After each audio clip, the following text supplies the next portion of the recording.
आम आदमी पार्टी छोड़कर बीजेपी की मेंबरशिप ग्रहण की खट्टर साहब की प्रेजेंस में, और मैं कह सकता हूं कि मेरे लिए ये कोई आसान कदम नहीं था।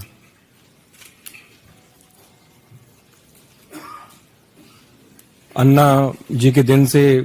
हम पार्टी से जुड़े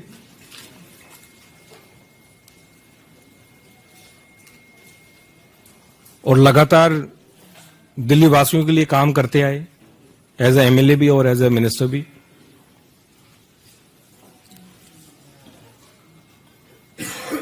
और सही पूछे तो कुछ लोग सोचते होंगे कि ये ओवरनाइट कुछ डिसीजन हो गया या किसी के दबाव में मैंने निर्णय लिया। हर एक व्यक्ति जो ये सोच रहा है कि किसी के दबाव में मैंने निर्णय लिया, मैं ये कहना चाहता हूं कि मैंने आज तक किसी के दबाव में आके कोई काम नहीं किया, कोई काम नहीं किया। और राजनीतिक जीवन में लगातार 2015 से पार्टी में रह के, एमएलए रह के और एज ए मिनिस्टर भी दबाव में आके मैंने कोई काम नहीं किया। तो जितने भी ऐसी मुझे सुनने में आ रहा है कि ऐसा कोई नैरेटिव बिल्ड करने की कोशिश की जा रही है कि जिन्होंने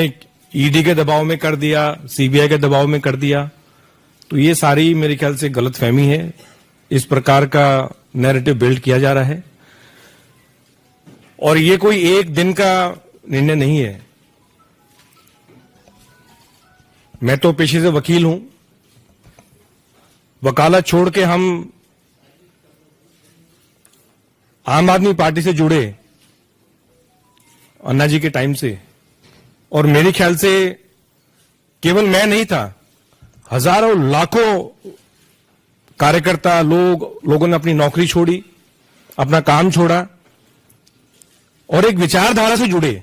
एक पार्टी से जुड़े, क्योंकि उन्होंने उस पार्टी में एक उम्मीद देखी, एक व्यक्ति में उनको उम्मीद दिखी। उस विचारधारा से वो जुड़े और मैं भी जुड़ा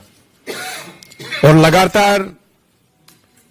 दिल्ली वासियों की सेवा करने के मकसद से मैं जुड़ा पार्टी में। राजनीति करने का मेरा और कोई मकसद नहीं था, लेकिन केवल अगर कोई मकसद था तो सिर्फ लोगों की सेवा करना और दिल्ली का हम किस प्रकार से विकास कर सकें, उस मकसद के लिए हम जुड़े। लेकिन जब अपनी आंखों के सामने अगर जिन वैल्यूज के लिए हम इकट्ठा आए, जिन वैल्यूज के लिए आम आदमी पार्टी ज्वाइन की, अगर वो बिल्कुल कॉम्प्रोमाइज्ड होते हुए अगर देखने को मिली तो फिर कहीं ना कहीं पीड़ा। और ये मेरे शब्द हो सकते हैं, लेकिन मैं गारंटी के साथ कहता हूं कि इन शब्दों के पीछे वो लाखों हजारों कार्यकर्ताओं की आवाज है, वो भावना है कि जिस मकसद के लिए वो जुड़े थे वो आज उनको नजर नहीं आ रहा। एक आम आदमी की सेवा करने के लिए जुड़े थे, वो आम आदमी से मेरे ख्याल से सब वो लोग खास हो गए हैं। मैंने अपने पत्र के माध्यम से जो किन कारणों से मैं आम आदमी पार्टी छोड़ी, वो मैं उसके बारे में कुछ ज्यादा नहीं कहूंगा। मैंने अपने पत्रों के माध्यम से सारी चीजें लिख दी हैं, लेकिन इतना जरूर मैं कह सकता हूं कि अगर कोई सरकार अगर लगातार हर छोटे विषय पे, हर बड़े विषय पे अगर केंद्र सरकार के साथ पूरा समय, चाहे उसके मंत्री हैं चाहे चीफ मिनिस्टर हैं, अगर पूरा समय अगर वो लड़ाई में निकालेंगे तो मेरे ख्याल से दिल्ली का विकास नहीं हो सकता। दिल्ली का विकास अगर हमें करना है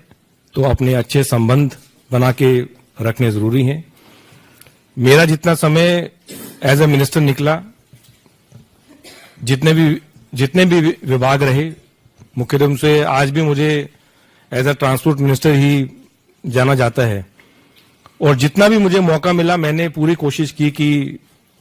चाहे वो केंद्र सरकार है चाहे एलजी से है, क्योंकि हमारा मकसद दिल्ली वासियों के लिए काम करने का था। हमारे पॉलिटिकल एम्बिशंस को आगे रखने का नहीं था, अपने पर्सनल एम्बिशंस को आगे रखने का नहीं था। मेरे ख्याल से जितने भी लोग आम आदमी पार्टी में जुड़े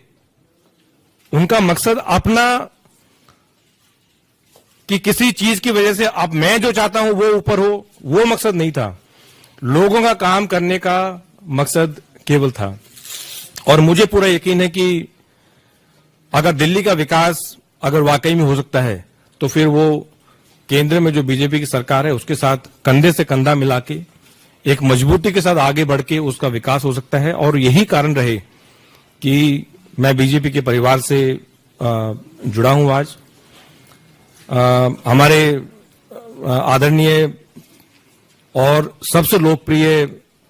प्रधानमंत्री नरेंद्र मोदी जी, उनकी जो विजन है, उनकी जो नीतियां हैं, उनके जो काम है, उनसे कहीं ना कहीं इंस्पायर होके और उनकी लीडरशिप के अंडर और आदरणीय अमित शाह जी, हमारे जो पार्टी के प्रेसिडेंट हैं, नड्डा जी, जितने भी और सीनियर लीडर्स हैं, मैं समझता हूं उनकी गाइडेंस के अंडर मैं काम करता रहूंगा। पहले भी काम करता रहा हूं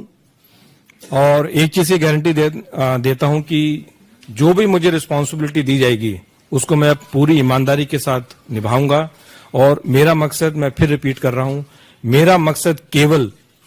राजनीति में, मैंने जब प्रैक्टिस छोड़ के जब राजनीति ज्वाइन की तब भी मेरा मकसद था कि लोगों के लिए, दिल्ली वासियों के लिए और देशवासियों के लिए कैसे काम किया जाए। वो पहले भी था, आज भी है और हमेशा रहेगा। और जितने भी यहाँ सीनियर लीडरशिप है, मुझे समय समय पे उनका गाइडेंस मिलता रहेगा और हम